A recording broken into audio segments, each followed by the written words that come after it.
President Biden, President Macron, Chancellor Scholz, and 8 other world leaders. But let me begin in all humility by saying that on the 12th of April, I received a fixed penalty notice relating to an event in Downing Street on the 19th of June 2020. I paid the fine immediately, and I offered the British people a full apology. And I take this opportunity on the first available sitting day to repeat my wholehearted apology to the House. As soon as I received the notice, I acknowledged the hurt and the anger. And I said that people had a right to expect better of their Prime Minister. And I repeat that, Mr. Speaker, again in the House now. Let me also say, not by way of mitigation or excuse, but purely because it explains my previous words in this House, that it did not occur to me then or subsequently that a gathering in the Cabinet room just before a vital meeting on COVID strategy could amount to a breach of the rules. I repeat, that was my mistake, and I apologise for it unreservedly. I respect the outcome of the police investigation, which is still underway, and I can only say that I will respect their decision-making and always take the appropriate steps. And as the House will know, I have already taken significant steps to change the way things work in Number 10. And it is precisely because I know that so many people are angry and disappointed that I feel an even greater sense of obligation to deliver on the priorities of the British people and to respond in the best traditions of our country to Putin's barbaric onslaught against Ukraine. Our Ukrainian friends are fighting for the life of their nation, and they achieved the greatest feat of arms of the 21st century by repelling the Russian assault on Kiev. And the whole House will share my admiration for their heroism and courage. Putin arrogantly assumed that he would capture Kiev in a matter of days. And now the blackened carcasses of his tanks and heavy armour litter the approaches to the capital on both banks of the Dnieper and are smouldering monuments to his failure. Having pulverized the invaders' armoured spearheads, the Ukrainians then counterattacked, and by the 6th of April, Putin had been compelled to withdraw his forces from the entire Kiev region. Britain and our allies supplied some of the weaponry, but it was Ukrainian valour and sacrifice which saved their capital. I travelled to Kiev myself on the 9th of April, the first G7 leader to visit since the invasion, and I spent 4 hours with President Volodymyr Zelensky, the indomitable leader of a nation fighting for survival who gives the roar of a lion-hearted people. I assured him of the implacable resolve of the United Kingdom, shared across this House, to join with our allies and give his brave people the weapons they need to defend themselves. When the President and I went for an impromptu walk through central Kiev, we happened upon a man who immediately expressed his love for Britain and the British people. And he was generous enough to say, quite unprompted, I should reassure the House, I will tell my children and grandchildren they must always remember that Britain helped us. But the urgency is even greater now because Putin has regrouped his forces and launched a new offensive in the Donbass. We knew this danger would come. And when I welcomed President Duda of Poland to Downing Street on the 7th of April and Chancellor Scholz the following day, we discussed exactly how we could provide the arms that Ukraine would desperately need to counter Putin's next onslaught. On the 12th of April, I spoke to President Biden to brief him on my visit to Kiev and how we will intensify our support for President Zelensky, and I proposed that our long-term goal must be to strengthen and fortify Ukraine to the point where Russia will never dare to invade again. Just as our foreign policy must look to the long term, the same is true of this government's domestic priorities. And as we face the economic aftershocks of COVID and the consequences of Russian aggression, that is above all in tackling the impact on British energy prices and on consumers and on family bills. And that's why we're spending over £9 billion to help families struggling with their bills. We're helping families to insulate their homes and reduce costs, and to end our dependence on Putin's oil and gas, and to ensure that energy is cheaper in the long term. We published on the 7th of April a new strategy to make British energy greener, more affordable and more secure. We will massively expand offshore wind, and in the country that split the atom, we will build a new reactor not every decade, but every year. This government is joining with our allies to face down Putin's aggression abroad while addressing the toughest problems at home, helping millions of families with the cost of living, making our streets safer and funding the NHS to clear the COVID backlog. My job is to work every day to make the British people safer, more secure and more prosperous, and that is what I will continue to do, and I commend this statement to the House. We now come to the Leader of the Opposition, Keir Starmer. What a joke. Even now, as the latest mealy-mouthed apology stumbles out of one side of his mouth, a new set of deflections and distortions pour from the other. But the damage is already done. The public have made up their mind. They don't believe a word the Prime Minister says. They know what he is. As ever with this Prime Minister, those close to him find themselves ruined, and the institutions he vows to protect damaged. Good ministers forced to walk away from public service, the Chancellor's career up in flames, and the leader of the Scottish Conservatives rendered pathetic. For all those unfamiliar with this Prime Minister's career, this isn't some fixable glitch in the system. It's the whole point. It's what he does. It's who he is. He knows he's dishonest and incapable of changing, so he drags everybody else down with him. The more people debase themselves, parroting his... Order! I can't hear what's being said because you're making trouble. Mr Babrickan, I'm all right. Keir Starmer.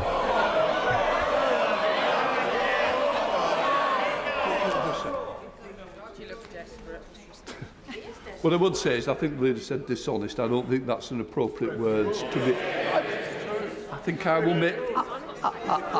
We don't want to talk about breaking rules, do we? I don't think that's a good time to discuss.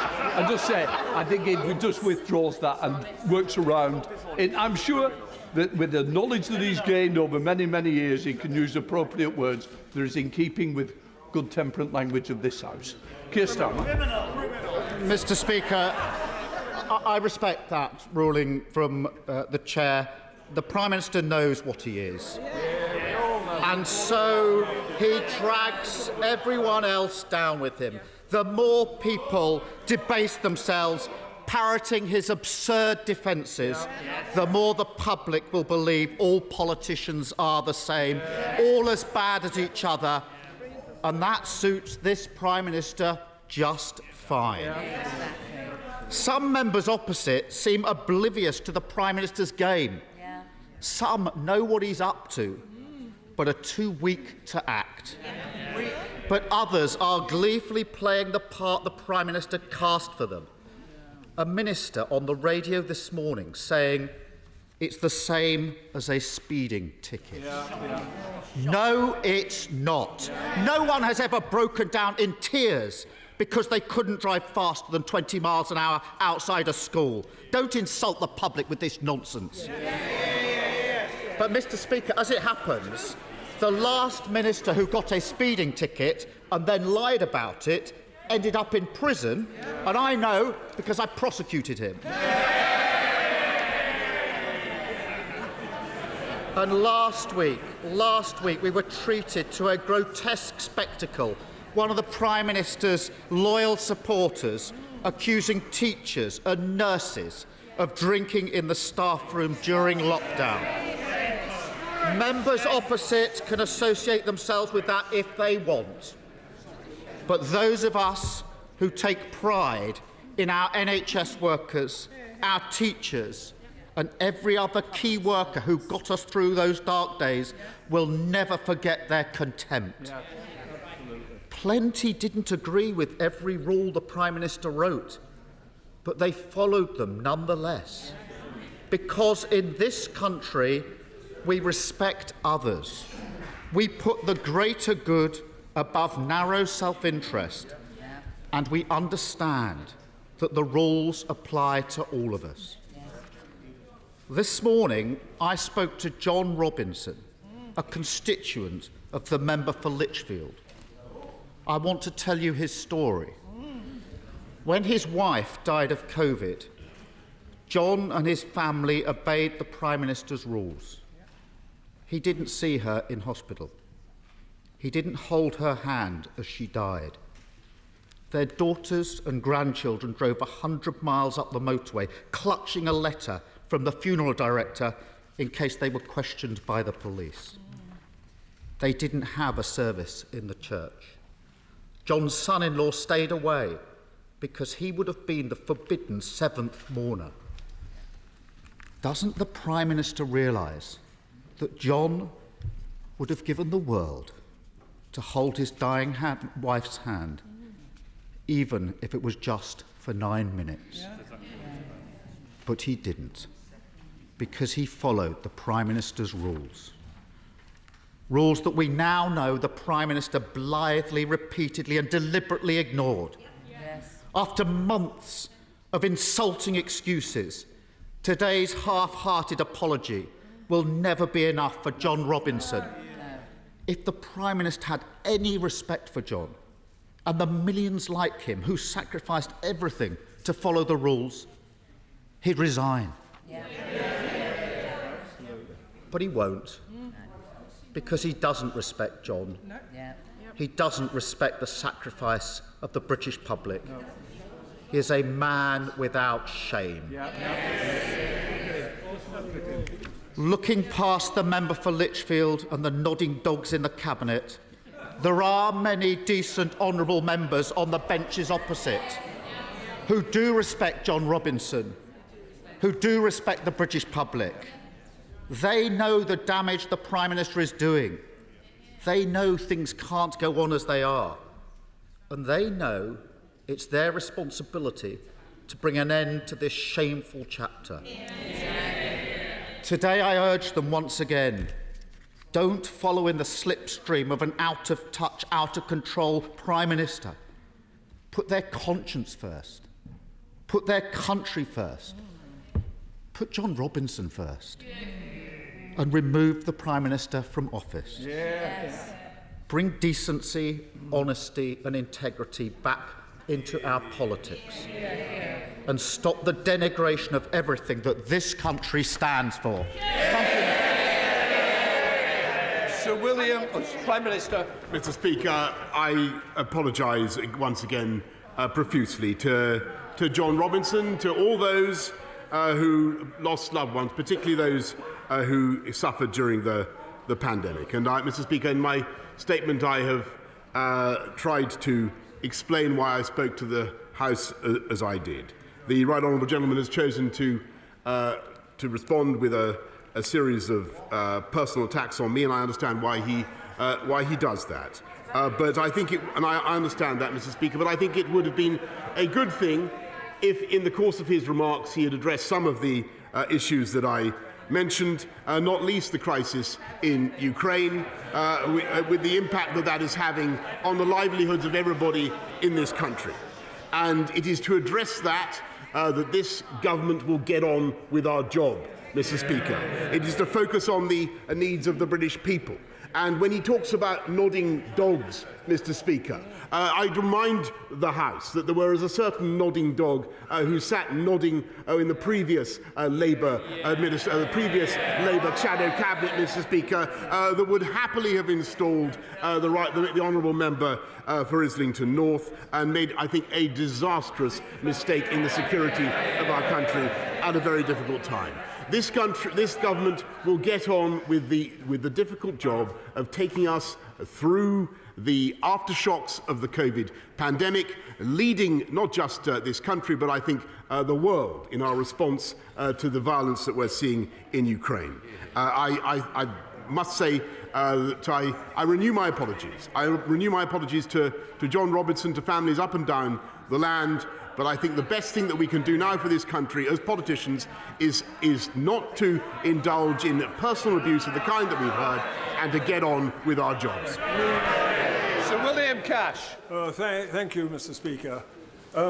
Having heard the remarks both of my right honourable friend and the Leader of the Opposition, may I put it to the House that my right honourable friend, I'm sure, appreciates that it is crystal clear that a fixed penalty notice, such as in his own case, is a civil penalty fine, which, if paid within 28 days, eliminates future prosecution in the criminal courts, and furthermore, without any admission of guilt.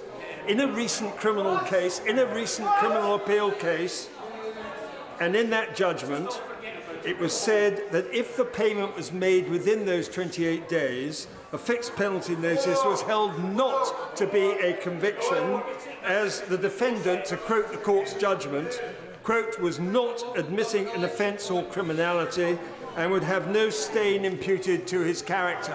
That is the perspective, and that is the case. Prime Minister. Mr. Speaker, I want to make it absolutely clear that I in no way minimise the importance of this fine. I am heartily sorry for my mistake, and I accept completely the decision of the police. Leader of the SNP, Ian Blackford. Thank you, Mr. Speaker. Let us remind ourselves that on the 8th of December last year, the Prime Minister denied that any parties happened in 10 Downing Street. They are the very same parties that the police have now fined the Prime Minister for attending. By now, people know that the rules of this House prevent me from saying that the Prime Minister deliberately and willfully misled this House. But maybe today that matters little, because the public have already made up their minds. YouGov polling shows 75% of the British public and 82% of people in Scotland have made their minds up on the Prime Minister. The public knows the difference between the truth and lying. Hear, hear. And they know that the Prime Minister is only apologising for one reason, and one reason only. It's the only reason he ever apologises, because he's been caught. After months of denials, his excuses have finally run out of road, and so must his time in office. The Prime Minister has broken the very laws he wrote. To try and argue that he did not know he had broken his own laws would be laughable if it wasn't so serious. Prime Minister, you can't hide behind advisers. He knows, we know, that the dogs in the street know that the Prime Minister has broken the law. This is the first Prime Minister to be officially found to have broken the law in office. A law-breaking Prime Minister. Just dwell on this. A Prime Minister who has broken the law and remains under investigation over additional law-breaking. Not just a lawbreaker, a serial offender. If he has any decency, any dignity, he would not just apologise, he would resign. Mr. Speaker, The scale and the seriousness of the issues we are all now facing demand effective leadership from a Prime Minister who can be trusted. The Tory cost of living crisis and the war crimes being inflicted on the Ukrainian people need our full focus. In a time of crisis, the very least the public deserves is a Prime Minister they can trust to tell the truth. And for this Prime Minister, that trust is broken and it can never be fixed. The truth is that a majority of people across these islands will never trust a single word he says again. So the questions today are not so much for a Prime Minister desperately clinging on to power. The real question is for Tory backbenchers. Will they finally grow a spine and remove this person from office? Or is the Tory strategy to go on about standing behind a Prime Minister who the public can't trust with the truth? Mr. Speaker, I direct the right honourable gentleman what I said earlier. I apologise profusely for my mistake and for what I have got wrong, and I repeat that. He asks about whether this government is capable of providing effective leadership during the current crisis and in standing up to Russia. And I would just remind him that I think it is still the policy of the Scottish National Party to dispense with this country's independent nuclear deterrent at a particularly crucial time. I don't think that's what this country needs right now. John Whittingdale. Many of my constituents are angry about breaches which happened 2 years ago, and I welcome the Prime Minister's recognition of that and his apology. But does he agree that we currently face the gravest crisis in our global security for a long time, and it is essential that we remain focused on beating Putin and stopping the aggression against Ukraine? Can he say what additional measures we can now give to Ukraine following his discussion with President Biden and others to ensure that Putin's aggression cannot be allowed to succeed? I thank my right honourable friend, and I repeat my apologies, my contrition. But I want to say on the state of the war in Ukraine, it's at a very perilous stage, and it is vital now that we don't allow Putin to gain momentum in the Donbass as he well could, and in the east. And that's why we are stepping up our supply of military hardware, the kind that I think the Ukrainians particularly need now. This will become an artillery conflict. They need support with more artillery. That is what we will be giving them, Mr. Speaker, in addition to many other forms of support. Dame Margaret Hodge. Thank you, Mr. Speaker. I see that the Prime Minister is anxious to move on to other issues, and I think the question is, can he do that? And I will take one example. Can he perhaps explain to me, to the House and to the country, how he can credibly justify, on the one hand, calling for the resignation of the boss of P&O Ferries when he faced allegations that he broke the law, while on the other hand, refusing to resign when he himself is guilty of actually breaking the law he set? I thank her very much, and I think that what the P&O Ferries did was entirely wrong, as I've told the House before. And I think, by the way, that I made a serious mistake, and I apologise for it very sincerely. Mark Harper, I lost him. Speaker, I strongly support the government's actions in standing up to Putin's aggression and helping Ukraine defend itself and our values. And it's exactly at times like this that our country needs a Prime Minister who exemplifies those values. I regret to say that we have a Prime Minister who broke the laws that he told the country they had to follow, hasn't been straightforward about it, and is now going to ask the decent men and women on these benches to defend what I think is indefensible. I'm very sorry to have to say this, but I no longer think he is worthy of the great office that he holds. Well,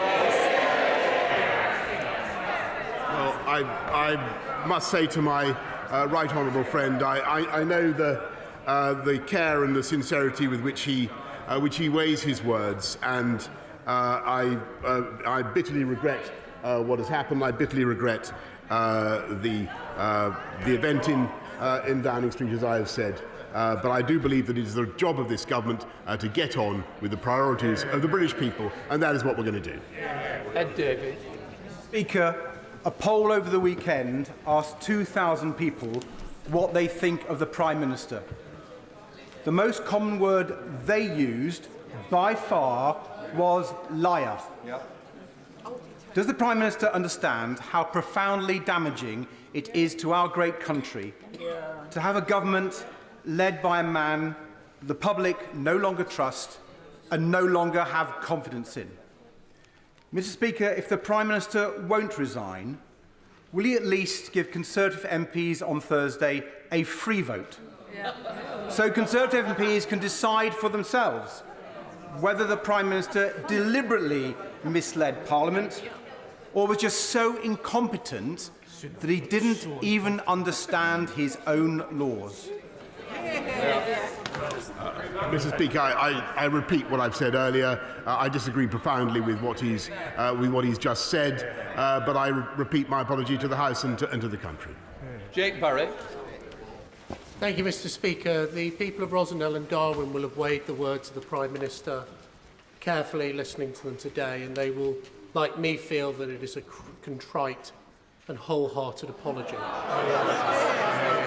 They will also be looking at the action of the Prime Minister in Ukraine, and I wonder if he would consider putting Britain at the forefront of a new Marshall Plan to rebuild Ukraine after Putin has been defeated, and fund this in part by the assets confiscated by the British state from Russian oligarchs. Can I thank my right honourable friend for his excellent suggestion? It's one, indeed, that the UK government is already pursuing, and in my conversations with President Zelensky, we did discuss exactly how the supporters and friends of Ukraine around the world can help to rebuild that beautiful country when the conflict is over. Coulter. Mr. Speaker, we've always known, haven't we, that he was only ever sorry because he was caught banged to rights. And this latest spin about the Met having it wrong is designed to bully the Met and to provide cover to his backbenchers that haven't got the bottle to sack him. But the country has already concluded that he's either a liar or an idiot. Sorry. I said we want temperate language. When we have the motion on Thursday, that is a different matter. For today, we're not using language like that. Well, I withdraw the word liar, Mr. Speaker, but the electorate will have already decided. But what everybody knows is that he is a lawbreaker. Yeah. So if the Met have got the wrong end of the stick, why doesn't he challenge these penalties before the criminal court? Have his day in court. I thank the honourable gentleman very much, and I just want to repeat what I said in my statement earlier, which is I fully respect the decision of the police. Dr. Julian Lewis. Does my right honourable friend have the power to authorise Sue Gray to publish her report in full?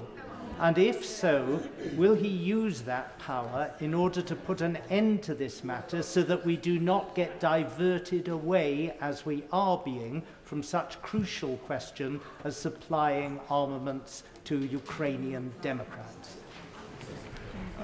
I thank my right honourable friend very much, but I think it very important that the Met should conclude their investigation before the Sue Gray's final report. Today marks the Prime Minister's 1000th day in office.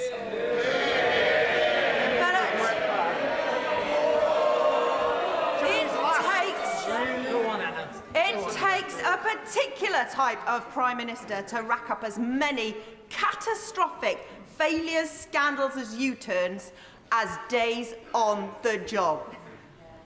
From the Tory-made cost of living crisis, dodgy COVID contracts for his cronies, unlawfully proroguing Parliament and now breaking the law. Enough is enough. So will the Prime Minister confirm if this 1000th day will be his last? 1000th day will be his last.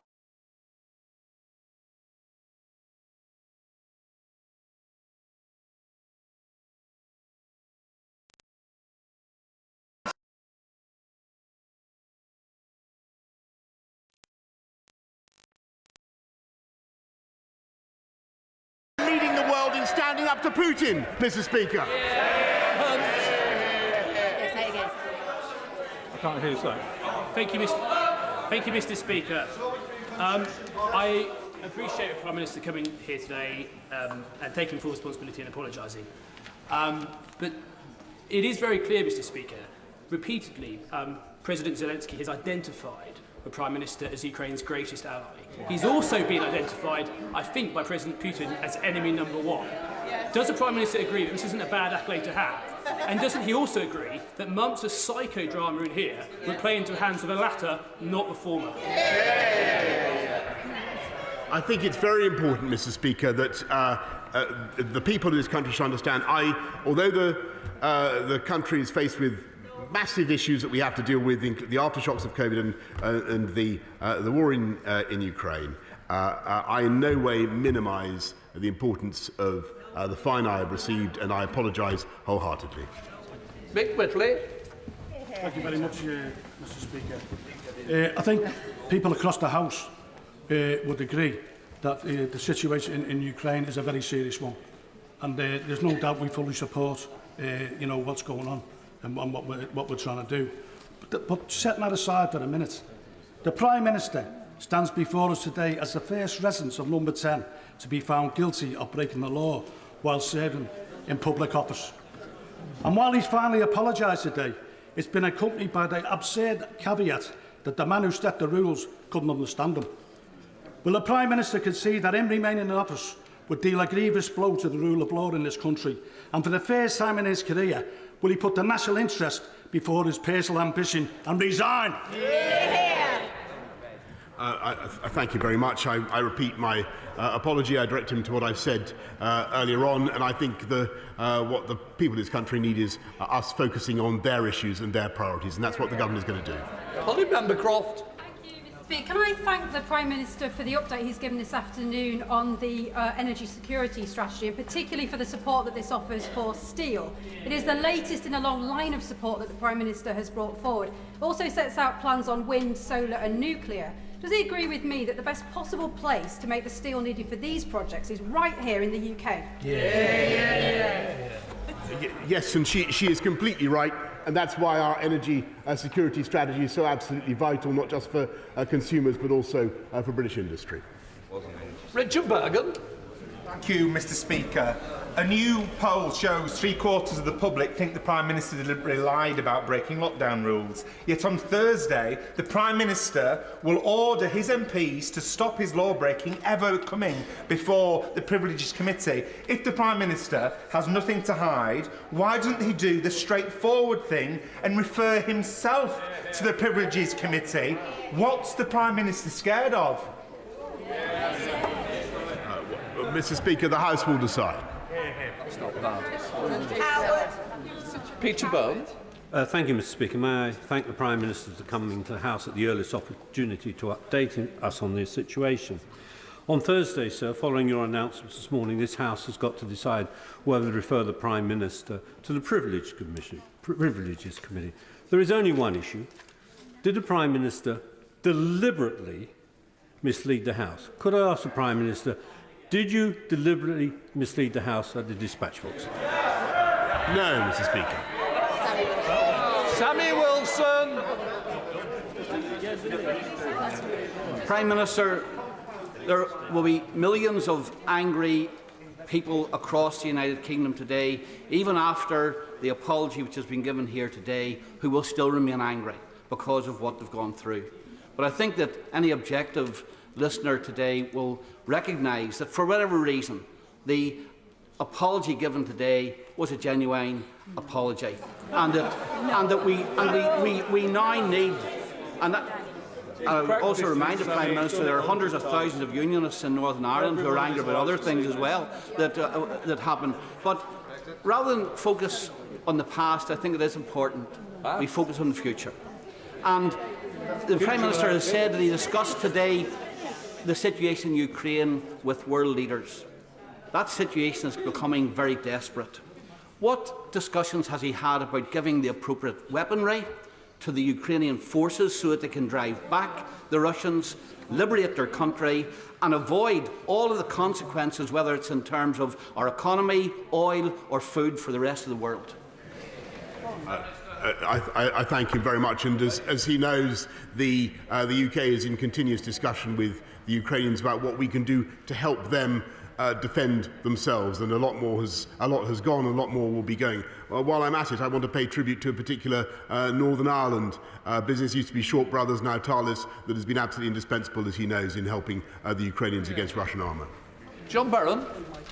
Mr. Speaker, the government and British people have provided extensive support to Ukrainian refugees, but there remain in Afghanistan around 200 British Council contractors, many of whom are fleeing from the Taliban. I'm awaiting a meeting with the refugee minister, one that was promised back in November. Will he use his good offices to speed that meeting along? I thank him very much, and yes, of course, and those 200 contractors for the British Council should, I believe, automatically be eligible, and certainly should be able to come under the scheme that we put in place. But I'll make sure he gets the meeting he wants. Yeah.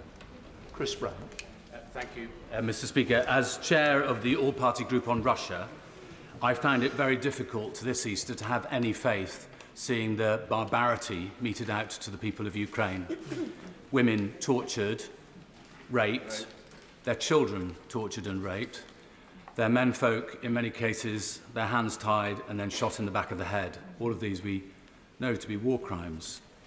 But many of these worst atrocities are being committed by sociopaths working as mercenaries, paid for by the Russian government, by the Russian state, but nonetheless working as mercenaries.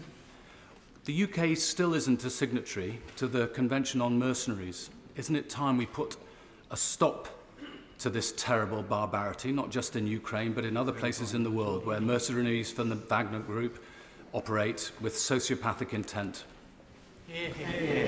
I thank him very much, and I thank the right honourable gentleman. I will study his proposal on mercenaries, and I say to him that I think he's been right for a long time on Russia, and he's been vindicated. Sir Geoffrey Clifton-Brown. Thank you, Mr. Speaker. I've heard the fulsome apology by the Prime Minister, but what he is doing is taking a lead in Ukraine, and what he needs to do, if I may suggest, is keep giving Ukraine defensive weapons so that we can eventually drag President Putin and the Russian Federation to a peace agreement, and then would he lead the world in gaining reparations so that that great country can be rebuilt again.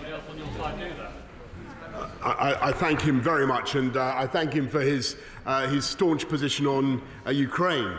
He's completely right. I'm afraid that there is now no easy way of finding a diplomatic or a negotiated solution. I know the House would have preferred that, but I think it's going to be very difficult, as it were, to construct an off-ramp for Vladimir Putin. And we are now in a logic where we must simply do everything we can collectively to ensure that Vladimir Putin fails, and fails comprehensively, in Ukraine. Mohammed Yassin. Thank you very much, Mr. Speaker. The majority of my constituents are sickened and furious that the Prime Minister broke the laws that they followed, putting their lives on hold, missing out on big life events, and even losing the chance to say goodbye to loved ones to protect the NHS and save lives. Does the Prime Minister agree with my constituents, Robert, who believes that lawbreakers should not be lawmakers?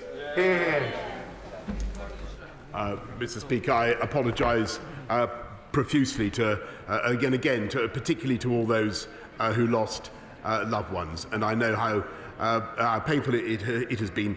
But I repeat what I've said. I believe that the job of the government now is to get on with delivering on the priorities of the country at a difficult time. Brendan Clark-Smith.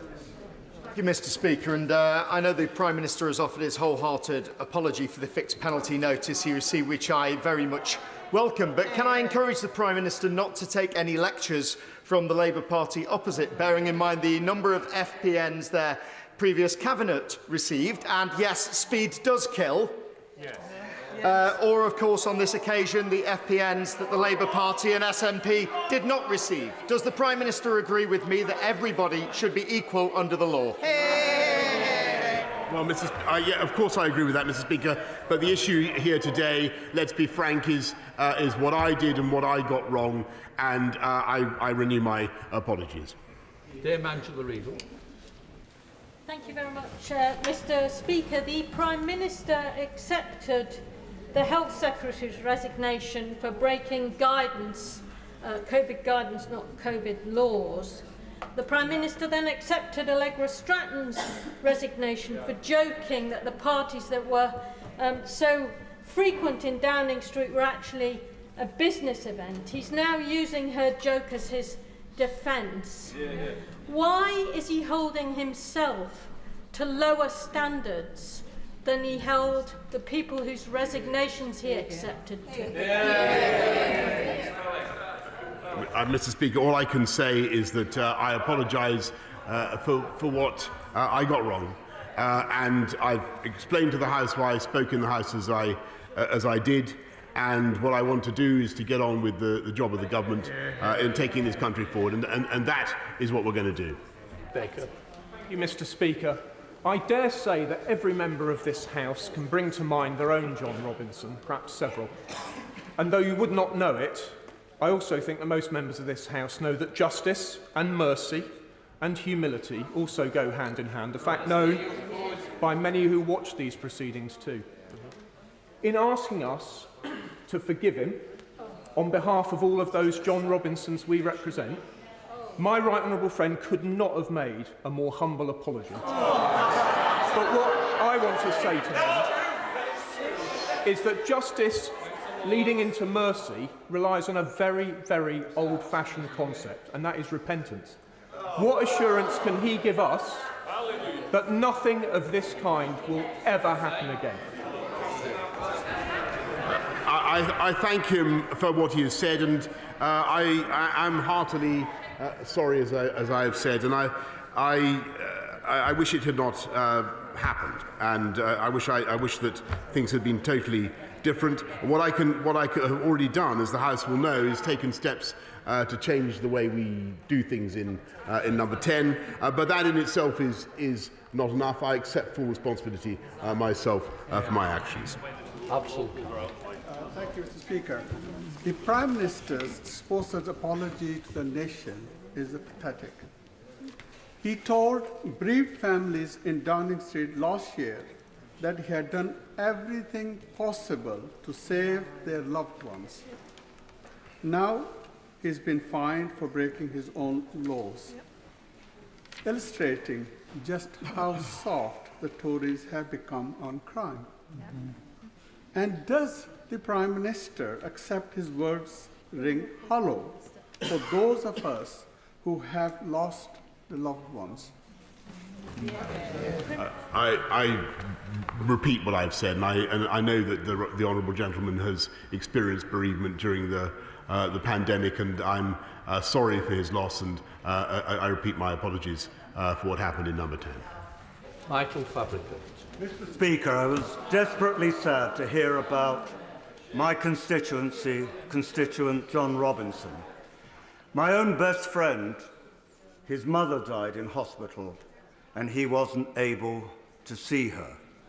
And I do recall, of course, that the Prime Minister's mother also died during that COVID crisis. We've all suffered from these heart-wrenching tragedies, and none of us should forget it.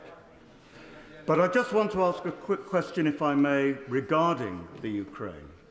The Prime Minister has announced that he's going to provide new modern mobile ground-to-air missile systems.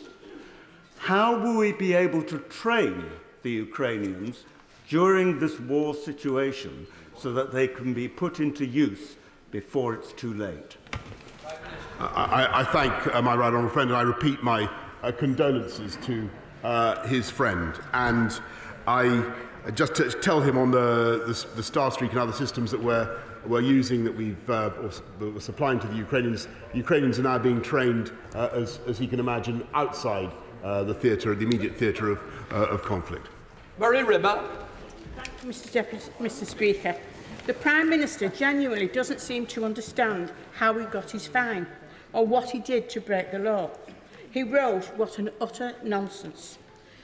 Does the Prime Minister understand that if a man is so incompetent that he can't understand his own rules, is he also a man who can't understand the public's challenges, the pace and scale of the soaring cost of living?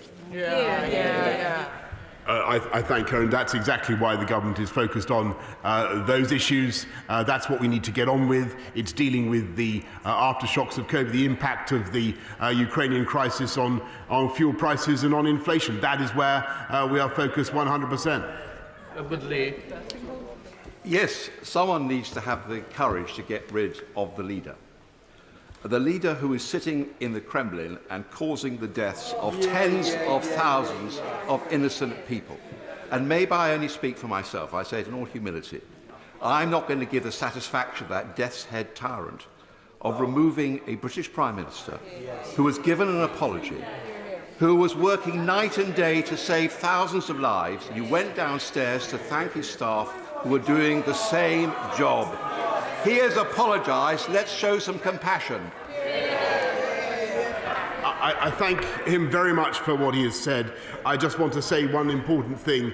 It is very, very important in this Ukrainian crisis that we do not make it an objective to remove the Russian leader or to change politics in Iran. This is about protecting the people of Ukraine. That is what we are doing. And Putin will try to frame it as a struggle between him and the West. We cannot accept that. This is about his brutal attack on the people of Ukraine. Yeah, I'm on the upset. Thank you, Mr. Speaker. Here we are again talking about the Prime Minister and his misdemeanours. It is frustrating for all of us on both sides of the House that we have to still be here. But the Prime Minister has led us this merry dance. Nobody else. The Prime Minister. Please, after all the apologies today, Prime Minister, resign, because we have had enough. The country deserves better. Well, I thank her very much, and I must respectfully, if you'll forgive me, direct her to what I've already said. Mark Pritchard. Speaker, can I recognise the Prime Minister's contrition, humility and apology before the House today? Can I thank him as chair of the all-party parliamentary group on Ukraine for his leadership on Ukraine, and pass on the thanks of people cross-party from the Rada, the Parliament in Ukraine, for his leadership over this conflict. And can I encourage him to steel the resolve and the resilience of our EU partners and NATO members that think perhaps if Putin gains the east of Ukraine and southern Ukraine, he will stop there. Is it not the case? He'll be reinvigorated and he will come back for Kiev and perhaps other NATO allies on another day. Can I thank him very much for his, my honourable friend, for his clarity of thought and his own leadership on Ukraine, and I'm afraid he is entirely right that it is all too possible that Putin will acquire fresh momentum in the east, and we could see, I'm afraid, a resurgence of Russian attacks.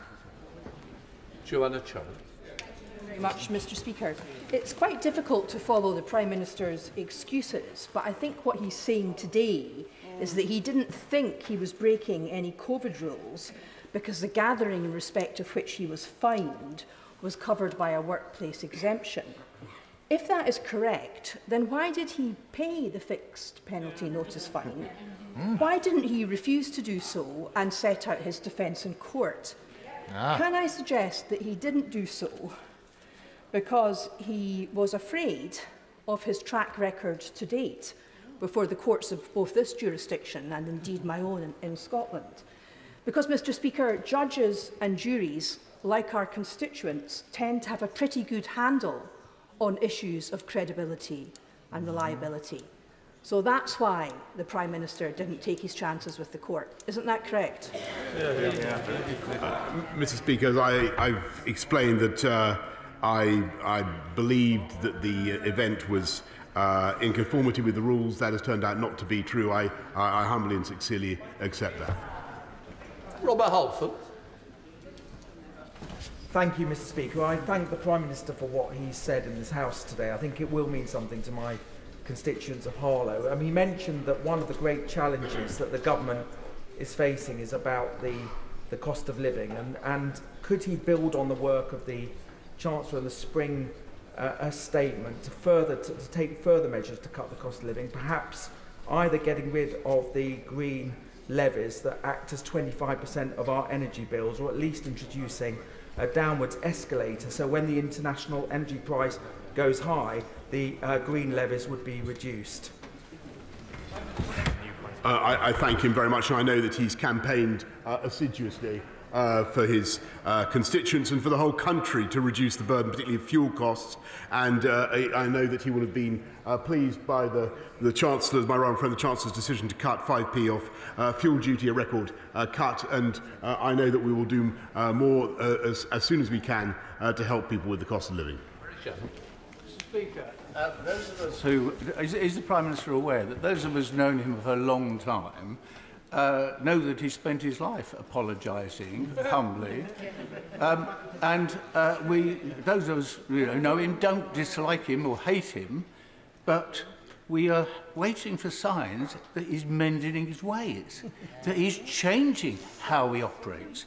And could I just say, if he thinks that deflecting on to some of the good work he's done in Ukraine will balance what he said to this House, can I remind him he's got key links with Washington. I still have. But in Washington, in Berlin, in Paris, his behaviour here has really undermined his status and his credibility worldwide.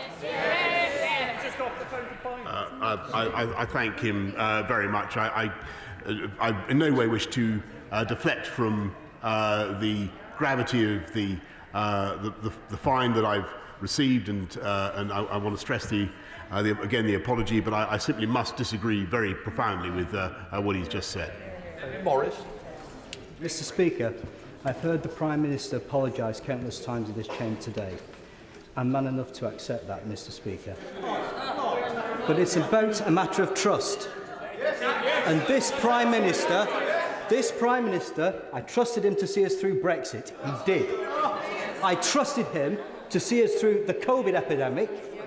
And bear in mind, he nearly died of it himself, and he did. And do you know something else? The whole world... Just said, I've got to say it's got to be through the chair, not through the SNP, please. David Morris. I totally agree, Mr. Speaker. But you know something else, Mr. Speaker, and this is the most important.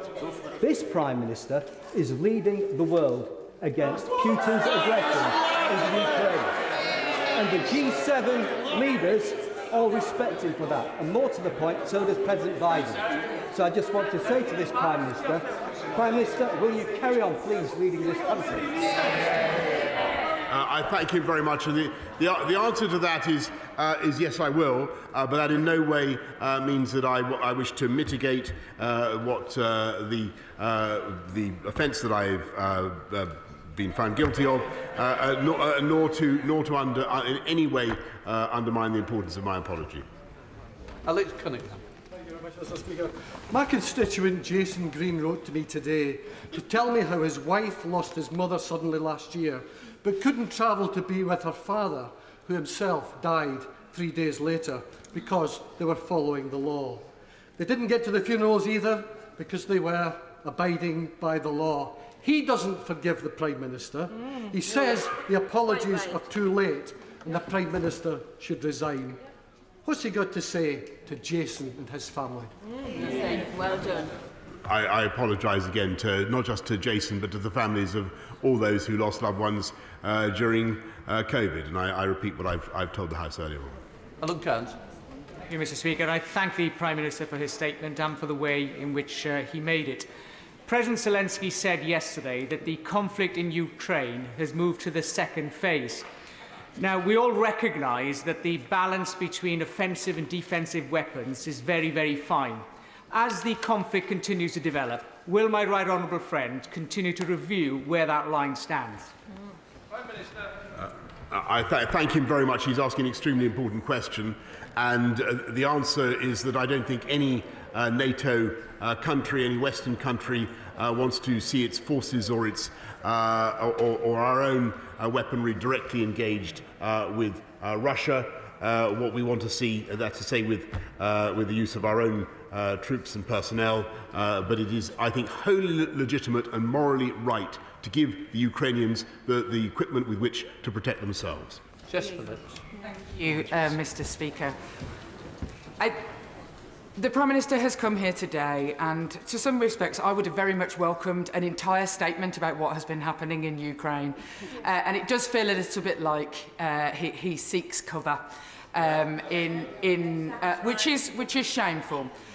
But the truth of the matter is that on the cost of living crisis, on all the issues that we face both domestically and in foreign affairs, the fundamental of whether people can trust our politics matters.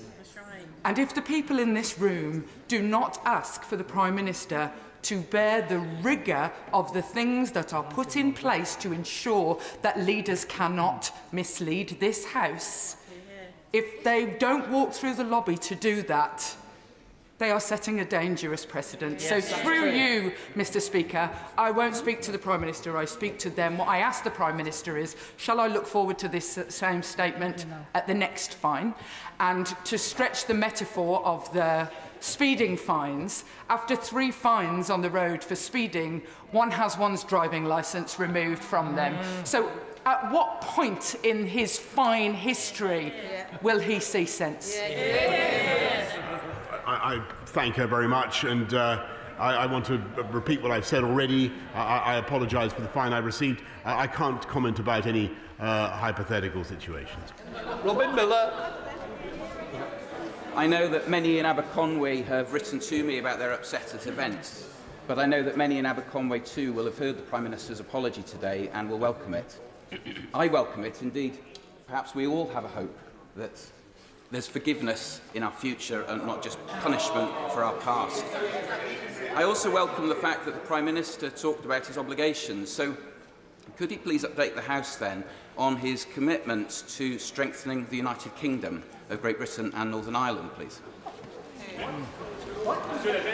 I thank him very much. I thank him for all the work that he does to protect and support the Union with Great Britain and Northern Ireland, and as he knows, it's under a lot of pressure caused by the Northern Irish Protocol, which I believe is undermining the balance of the Good Friday Agreement, and we will have to sort it out, Mr. Speaker.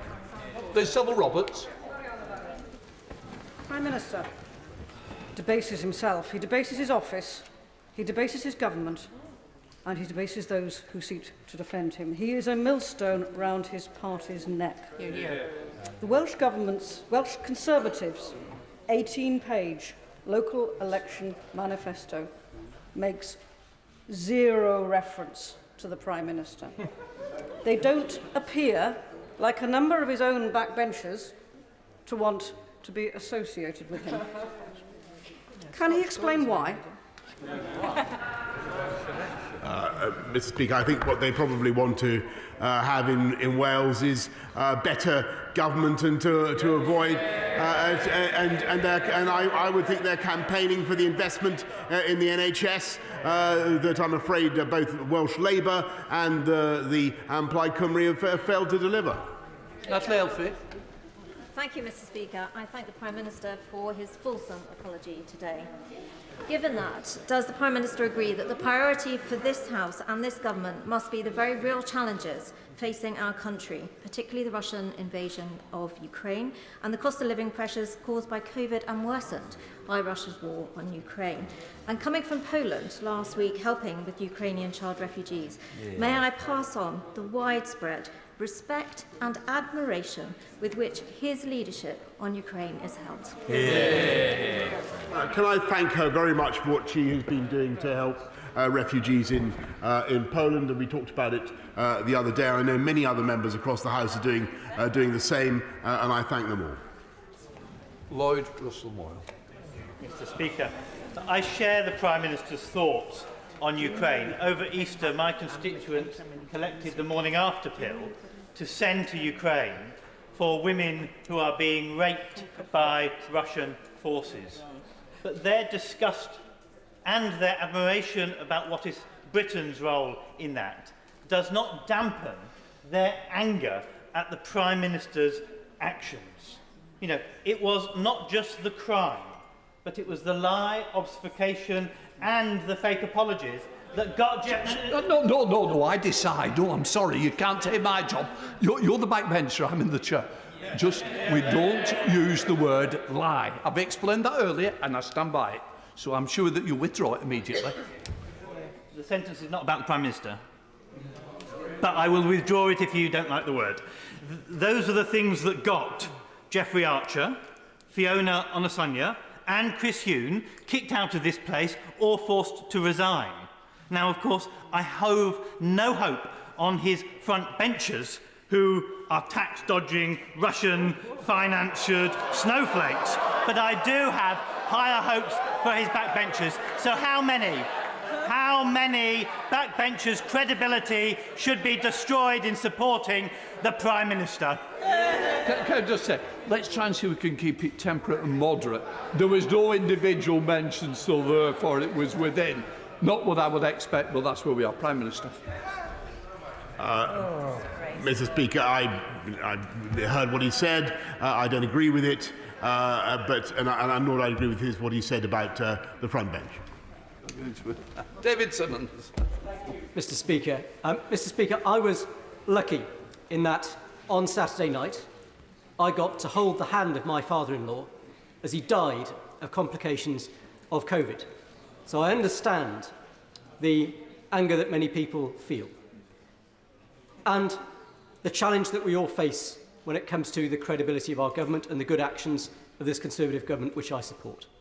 And I have to ask my right honourable friend what steps he has in mind to restore the moral authority of this government.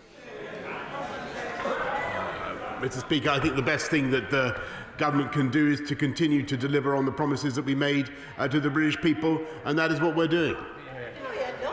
Caroline Lucas. Thank you very much, Mr. Speaker. The respected constitutional historian, Lord Peter Hennessy, reminds us that it is the Prime Minister who is the guardian of the ministerial code. What can we do to protect that code when the person who is entrusted with guarding it breaks that code and its overarching duty to comply with the law and becomes, in the words of Lord Hennessy, a rogue Prime Minister? Hear, hear. Mr. Speaker, I don't agree with that characterisation, and I've explained to the House why I spoke as I did, and I've explained and I've apologised for the mistake that I made. Oh. Thank you, Mr. Speaker. My constituents in Sedgefield have expressed both their satisfaction at how we are helping the people of Ukraine, but also their frustration and anger at events in Number 10. They also believe that one is not linked to the other. His contrition over his error is welcome, and I thank him for it. And whilst it was a clear error of judgment, I certainly do not believe it's a resigning matter. If it was, then regardless of Ukraine, it still would be. I, like many, have missed a funeral of a close friend, but I would still have missed that funeral, regardless of the PM's error, because the rules were correct and his error does not change that. As regards Ukraine, though, could I please encourage him to continue his efforts with full vigour? I thank him very much, and I share I understand the frustration and the anger of his constituents in Sedgefield, and I understand perfectly how they feel. I renew my apologies to them, and I also share what he has to say about Ukraine. Stella Chris. Thank you, Mr. Speaker. The benches opposite have talked about repentance. The Prime Minister has offered us his apology. We're being asked to move on. But there's a critical question for all of us as to whether the Metropolitan Police have moved on from this matter. Now, the Prime Minister says that he cannot deal with hypotheticals, but now it has occurred to him what a party actually is. Can he tell us whether he expects more fines to come, yes or no? I would love to give more commentary on this, but I've told the House very clearly that I can't do that until the investigation is complete. Rob Butler. Mr. Speaker, the Deputy Head of the Ukrainian President's Office has said that the UK is the leader in defence support for Ukraine, the leader in the anti-war coalition, the leader in sanctions against the Russian aggressor. So with Russia's offensive in the Donbass beginning the next stage of Putin's appalling invasion, can my right honourable friend assure me that the UK will remain the leader of international efforts to support Ukraine, including persuading all our friends and allies of the need to stand up to Putin's outrageous actions? I thank him very much, and I know that the whole House will want, and I think that the unity on this has been important, will want the UK government to continue to take that role, and we certainly will. People across these islands had to watch through care home windows as their loved ones died. Parents had to bury their children without the comfort of their family around them. While that was happening, the Prime Minister and the Chancellor were partying in Downing Street. We know he has no respect for the public, but can he show us that he has some respect, just a little bit of respect for himself, and please, please, please resign now. I'm grateful to the honourable gentleman, and I understand the feelings of his constituents, but I must direct him to what I've said earlier on. Jacob Young. Thank you, Mr. Speaker. Can I welcome the Prime Minister's renewed focus on nuclear energy and its power to transform our energy independence?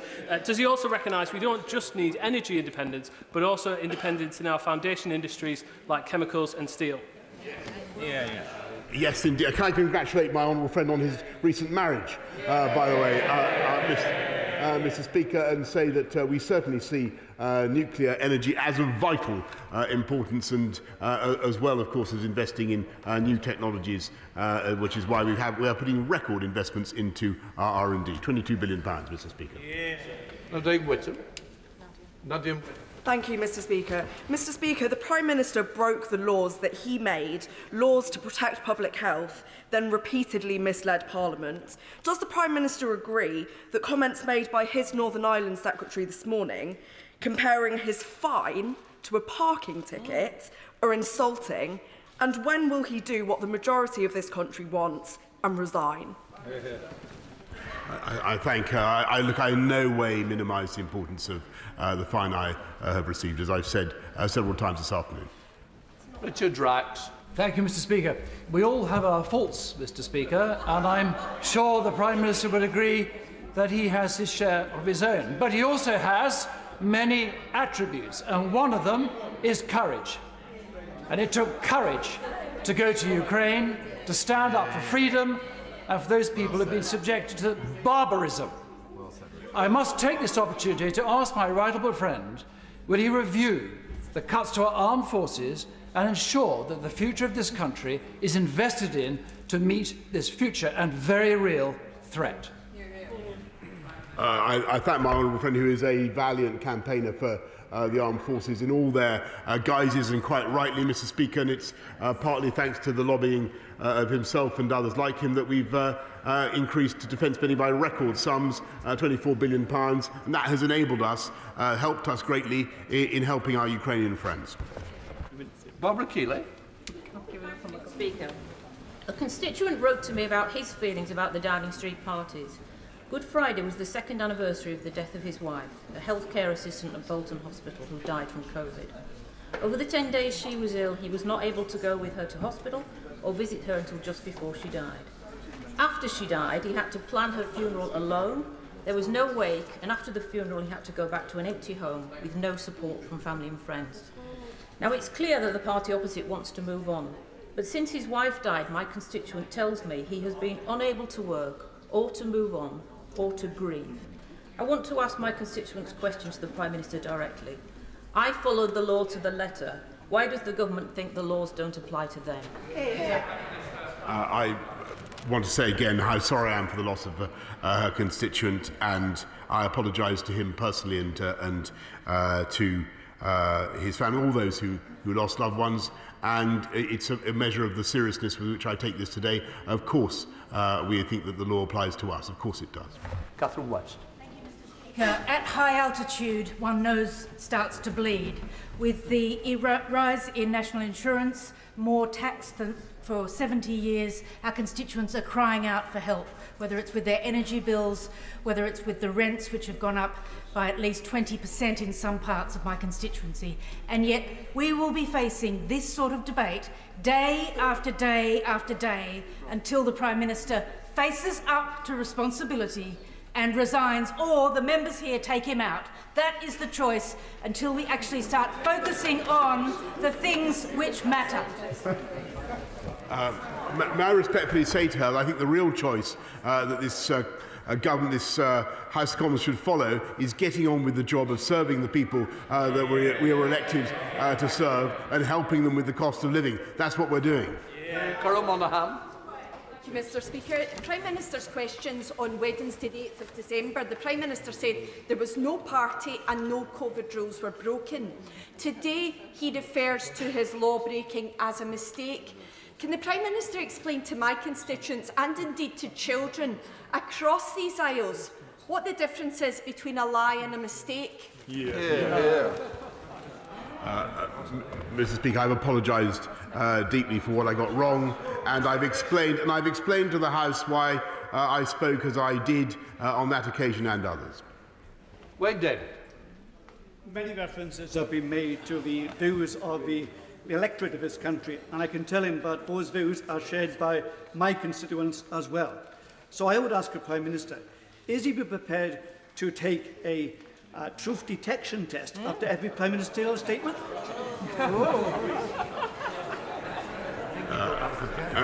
I don't know whether the honourable gentleman is being serious, Mr. Speaker, but I spoke in all good faith to the House, and I'll continue to do so. Stephen Farry. I do wonder what continued purpose the Prime Minister sees for the Ministerial Code, given the frequency with which it's seemingly broken with impunity. And how can the UK be a credible leader for liberal democratic values around the world whenever basic norms of accountability are thrown aside to save the skin of one man? The answer to that question is staring him in the face if he looks at what is happening around the world, Mr. Speaker. And the UK is continuing to provide moral, political, diplomatic leadership as well as military support, and that is what we will continue to do. Justin Mathers. Thank you, Mr. Speaker. The Prime Minister would have us believe he didn't knowingly break the law, and many of my constituents will have difficulty accepting that. But if we are to suspend belief for a minute, based on the Prime Minister's own words, he's telling the world he didn't know what the rules were. So I ask him, does he think someone who doesn't understand the laws they are bringing in is fit to lead this country? I thank him very much. I've explained why I thought that the event was within the rules. I apologise very sincerely. John Morrow. Thank you, Mr. Speaker. Many Newcastle Central residents have contacted me to share precious moments missed, charging me to hold the Prime Minister to account. They don't accept his apology because, Mr. Speaker, you see, they thought long and hard about the difficult decisions they had to make, weighing up the huge personal costs versus the terrible consequences of spreading the virus. They made the right decision. The Prime Minister didn't, apparently because he is too stupid to understand his own regulations. Yep. So if he is so much stupider than my constituents, how can he claim to lead them and the nation? I thank her constituents very much for what they did throughout the pandemic, and it's thanks to people up and down the country who followed the rules that we've been able to defeat COVID, or beat it back in the way that we have, and I apologise heartily for what I got wrong. Christine Jardine. Thank you very much, Mr. Speaker. I, like so many others in this place, I'm sure, are profoundly proud of the way in which the people of this country stood together, showed the commitment and the resolve that they did throughout the COVID crisis and now are facing a cost of living crisis. And on top of all of that, have thrown their 100% support behind the people of Ukraine. But it breaks my heart, Mr. Speaker, that they have been so badly let down by the person they looked to lead them with the same sort of commitment and honour as they have shown. So I would ask whether the Prime Minister recognises that no apology, however heartfelt, however genuine, can make up for that loss of faith, and that perhaps it's time he recognises that the people of this country deserve better. I thank her very much, and I think that, and I understand completely the feelings of people about COVID, about what they did, and about the failings in Number 10. But I think that the job of the government is to get on and deliver for those very people now facing the cost of living crisis that she describes, and that is what we're going to do. Vicky Foxcroft. Thank you, Mr. Speaker. Prime Minister, I personally found that apology shocking. People have lost loved ones and haven't been able to attend their funerals. My BTEC tutor in performing arts, Martin Cosgrave, sadly passed away from COVID. He saw something in the young me, who many felt was destined for nothing, and encouraged me to attend university. He was a fantastic man and is deeply missed by all his students. In the word of one of his friends, we were his children, yet none of us were able to attend his funeral. So what does the Prime Minister say to all of Martin's former students from Accrington and Rosendale College who were unable to mark the passing of this influential man? Well, he sounds like a remarkable man, Mr. Speaker, and I'm very sorry for her loss and for the loss of all the pupils that she mentions. Deirdre Brock. Speaker, we've heard rightly from benches opposite about the barbaric nature of Putin's aggressive attitudes towards the Ukraine, but nothing about his party returning the donations they've received from friends of Putin. When can we hear about that? Thank you very much. All donations are registered in the normal way. Christian Matheson. Thank you, Mr. Speaker. The honourable gentleman from Sedgefield said that he felt these issues weren't linked, but I have to disagree. We support Ukraine because we support democracy, we support self-determination and the international rules-based order. Does the Prime Minister not understand that when we go across to other countries and ask them to follow a rules-based order, they will now simply say, you don't follow your own rules, mate, so why should we follow the rules that you want us to follow? He is undermining this country and our reputation abroad. On the contrary, Mr. Speaker, I believe that people abroad can see how closely our leaders and our rulers are held to account, and that's exactly what we're fighting for and helping the Ukrainians to defend. Alan Brown. Thank you, Mr. Speaker. In yet another shameless episode, the Prime Minister comes here and he says, I'm sorry I was caught, but there's a war in Ukraine, a cost of living crisis that his government's done nothing to alleviate. Is it not the case that if you've to believe the argument that this law-breaking, incompetent Prime Minister is the best the UK can rely on during this time in crisis for Ukraine and the cost of living, that then that's a metaphor for the UK that he's a figurehead of and that it's time for him to go? I think the most important thing is we focus on the priorities of the people of this country, in Scotland and around the country, and tackle the aftershocks of COVID, the effects of the war in Ukraine, and the impact on inflation, and that's what we're doing. You're busy. Sarah Jones. Speaker, does the Prime Minister think that he broke the law? I completely accept that the police are right, and that's why I paid the fine. Florence Eshelami. Thank you, Mr. Speaker. At every stage, the Prime Minister has given the House and the public a different account and version of what happened, until more revelations forced him to change his mind. The Prime Minister has outlined the fact that he's sorry. The Prime Minister should be sorry because he almost died from this disease, and the staff in the St Thomas's Hospital, my constituency, treated him. They didn't have a party for 9 minutes. Does the Prime Minister not understand that he's the distraction in terms of the constituents that write to me with issues around cost of living, the crisis in Ukraine? Yeah. Will the Prime Minister do the decent thing and stop that distraction by resigning? I think the best and most decent thing we can all do is help our constituents with the issues that matter most to them, and she's mentioned, I think, the number 1 and number 2 issues. Debbie Abrahams. Thank you, Mr. Speaker. Mr. Speaker, trust and confidence in our democracy is at an all-time low. Does the Prime Minister accept his part in that lack of confidence and trust? And shouldn't we also be putting the ministerial code on a statutory footing underpinned by the Nolan principles in the same way that it is in the devolved governments? I thank her, but I want to repeat what I said earlier on, which is I think that there couldn't be a clearer expression of the robustness of our democracy, that all of us must be held to account. I've been held to account. I apologise very sincerely. Matt Weston.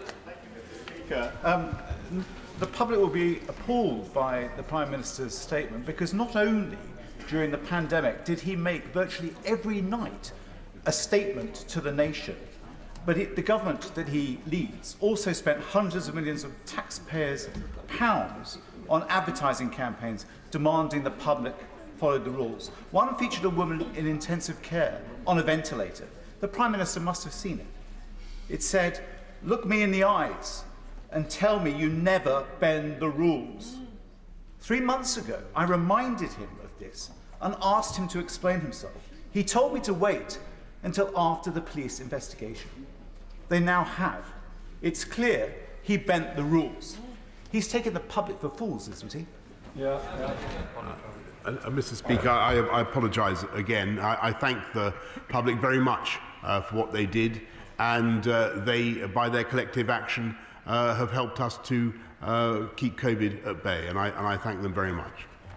Timms. Mr. Speaker, but giving an apology and then carrying on is not being held to account. Does the Prime Minister recognise that there is a very serious problem for the long term in leaving a lawbreaker in charge of the lawmakers? Mr. Speaker, I've said what I've said, and I apologise, and I want to say again to the House that when I spoke before in this chamber about events in Downing Street, I spoke in good faith. Pete Wishaw. Mr. Speaker, the Prime Minister spent less than 2 minutes addressing his law-breaking in the statement he just made to the House just now. That's less, somewhat less than the fulsome account that he promised for the last few weeks. And the one thing that our constituents wanted to hear was a resignation statement, not any more of these mealy-mouthed apologies. And the public will be astounded that the word that they now most associate with him, we can't use to describe him in this House. The country knows where he is. We know where he is. I think the Prime Minister even knows where he is. Will he now, for the sake of this country, just go? I thank you very much, and I repeat what I've said earlier on. I apologise, and I direct him to my earlier statement. Dr. Ruperhat. Thank you, Mr. Speaker. Margot from Acton turns 5 on Saturday. We were talking at an Easter service over the break. She wanted me to ask the Prime Minister, will he come to her party? And her parents, in common with the majority of our nation, look at any opinion poll, think that he should signal his intention to step down today. So to spare the embarrassment of the local election results, of further fines to come, he can't rule out further fines, the even more boozy parties, much worse than ambushed by a cake. Can he do both? And that way, he's got able deputies. He can have something nice to look forward to at the weekend where there will be no illegality. I thank her very much for her kind invitation. I don't know whether Margot herself wants to extend the invitation, but I'm afraid I'll be busy doing what we're doing, getting on with delivering on the priorities of the British people. Thank you, Mr. Speaker. Lord Denning said, no matter how high you are, the law is above you. Isn't it time to go, Prime Minister? And I agree very much with Lord Denning, and that's why I apologise in the way that I do. Brendan O'Hara. Thank you, Mr. Speaker. And reading the Prime Minister's apology, can I say on behalf of the people of Argyll and Bute, is that it? Yeah. And it's no wonder I've been inundated with emails from constituents who believe the Prime Minister has been treating them like fools. Typical of the emails I've received is one from Cathy in Helensburgh this morning, who described the Prime Minister, and I quote, a self-serving, truth-twisting charlatan. Of course, I would never use such language in this place, but Cathy's assessment is absolutely correct. And does he recognise this to be a widely held view of his character? Yeah. It does. Sorry, I've asked for moderate and temperate language. That's not a clever way of getting around it, and I've just asked him to think long and hard before we do that again, and that might be a warning to others. And I'm sure he'd like to withdraw the way he put it.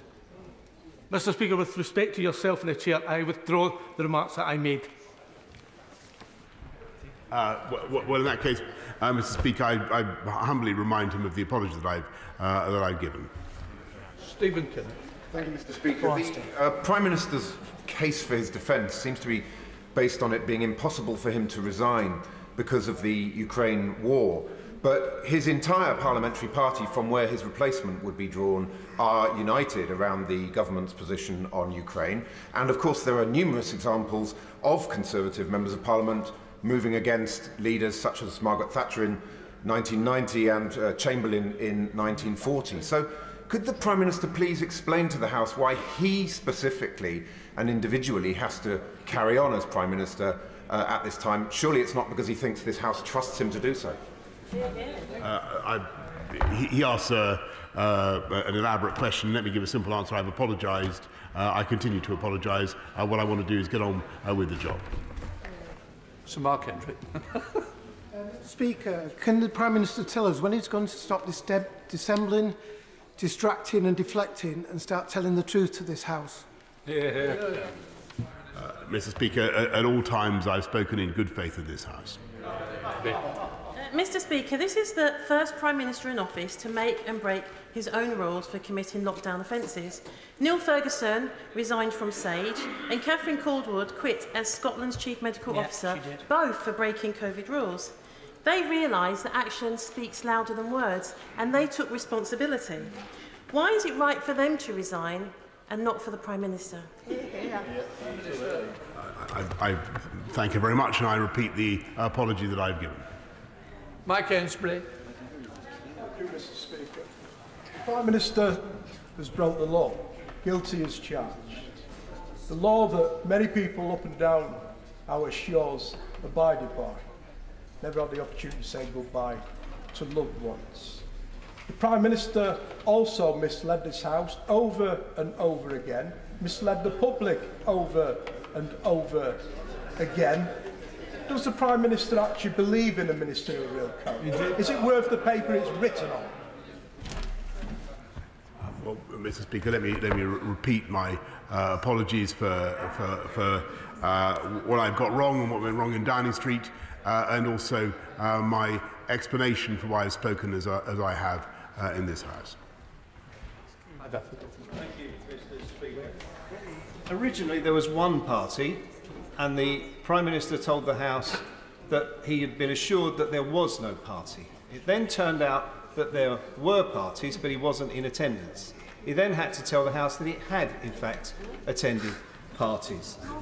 He told the House that he'd been assured on each occasion of the truth of what he said.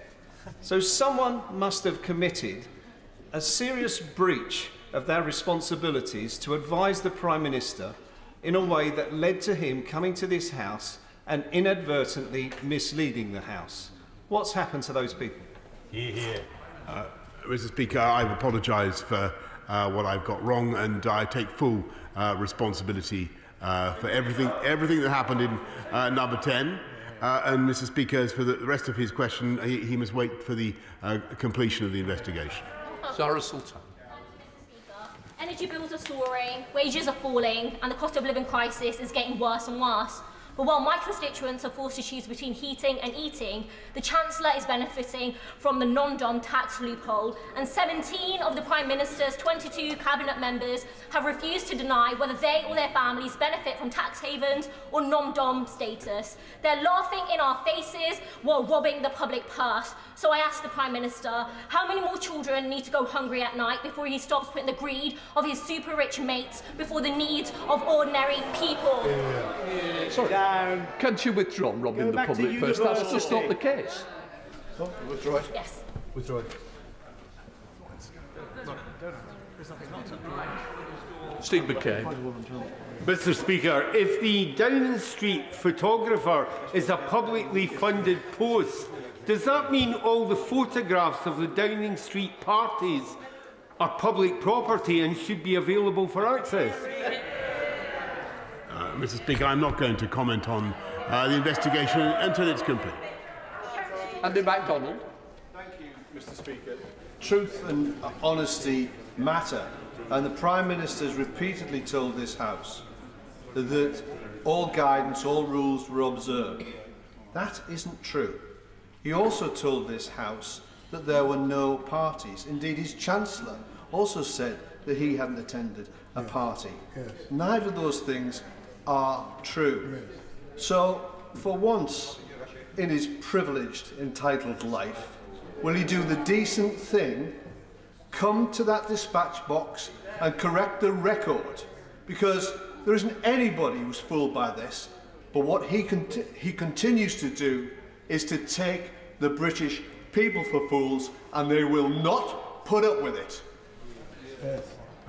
Well, Mr. Speaker, I thank him very much, but I want to repeat what I've said about the event in question, for which I've received an FP, and I apologise heartily for that, and it was my mistake entirely. I thought it was within the rules, and it has turned out not to be the case. As for other events, I'm afraid I'm going to have to stick by what I've said previously and await, and I hope he will allow me, await for the conclusion of the investigation. Alison Thewlis. Thank you, Mr. Speaker. Mr. Speaker, I got many emails from my constituents over the weekend. One of these has stuck with me. It's from Victoria, who worked in respiratory wards during the COVID-19 pandemic. She says, "I've watched people die alone, sick and confused, begging us to see their family one last time, with only us to hold their hands and comfort them. I've watched family members banging on the locked doors, ward doors, crying, screaming and pleading for us to let us hold their dying loved ones. We were the ones that watched this and enforced this. We were the ones who had to tell families how sorry we were, but the government guidelines meant they couldn't hug their families one last time." Victoria says the time for apologies are over. We don't accept them. When will the Prime Minister resign? Well, Mr. Speaker, I want to thank her for what she said, but I want to remind her of what I've already said, which is I feel the greatest sorrow and grief for those like Victoria who have lost loved ones during the pandemic. Mr. Speaker, I understand the pain that they must feel and the anger that they must feel, and I repeat my apologies. Paula Barker. Thank you, Mr. Speaker. The fact the Prime Minister and the Chancellor have both been fined for breaking the very rules they themselves set means they are either incompetent or they think the people of our country are beneath them. Either way, and with the prospect of further fines looming for the Prime Minister, they are not fit to occupy the two highest offices in the land. My constituents of Liverpool Wavertree have overwhelmingly told me, Mr. Speaker, that they do not believe their apologies to be sincere. So the question from my constituents of Liverpool Wavertree is when can they expect your resignations? I thank her, and I can't, Mr. Speaker, offer any further commentary on the investigation. All I can do is renew and repeat the apologies that I've given to her constituents, whether they accept them or not. Dave Dugan. Speaker, Only this Prime Minister could have, together with his staff, laughed up their sleeve, believing they were above the law, and demonstrated to an entire country that they are beneath the public's respect, more accurately. And vacuous self-congratulations from the Tory opposite about the role that this government is playing in Ukraine are a disservice to the servicemen and women who are actually in country, doing the spade work, protecting democracy. And to use the bloodshed of the fallen Ukrainians as some sort of political cover to keep this Prime Minister in office is an utter disgrace, but no less than my Angus constituents have come to expect. This government is compounding the cost of living crisis, but we are led to believe that that, together with the Ukraine crisis, is why we must endure this Prime Minister. So let me test his knowledge. What anti-ship missiles will his government be sending to Ukraine? And if he can't answer that simple question, will he resign? Well, I'm grateful to him, Mr. Speaker. But one of the systems that we're looking at, since he asks, is to see if we can mount some brimstones on the back of technicals to see if that will do the job, Mr. Speaker. But there are other options that I don't want to discuss. Martin Docker to use. Mr. Speaker, let me first of all wish the Prime Minister good luck in their trip to India.